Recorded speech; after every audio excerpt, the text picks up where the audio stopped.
দেশে ১৭টি অঞ্চলের উপর দিয়ে সর্বোচ্চ ৬০ কিলোমিটার বেগে ঝড় বয়ে যেতে পারে। একই সঙ্গে বৃষ্টি ও বজ্রসহ বৃষ্টি হতে পারে।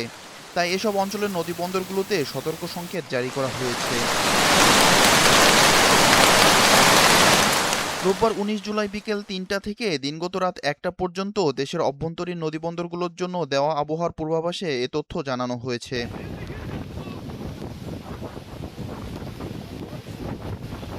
আবহাওয়াবিদ ডক্টর মোহাম্মদ আবুল কালাম মল্লিক স্বাক্ষরিত এক বিজ্ঞপ্তিতে বলা হয়, রাজশাহী, পাবনা, টাঙ্গাইল, ময়মনসিংহ, ঢাকা, ফরিদপুর, মাদারীপুর, যশোর, কুষ্টিয়া, খুলনা, বরিশাল, পটুয়াখালী, নোয়াখালী, কুমিল্লা, চট্টগ্রাম, কক্সবাজার ও সিলেটের উপর দিয়ে পূর্ব অথবা দক্ষিণ-পূর্ব দিক থেকে ঘন্টায় ৪৫ থেকে ৬০ কিলোমিটার বেগে অস্থায়ীভাবে দমকা অথবা ঝোড়ো হাওয়াসহ বৃষ্টি বা বজ্রসহ বৃষ্টি হতে পারে।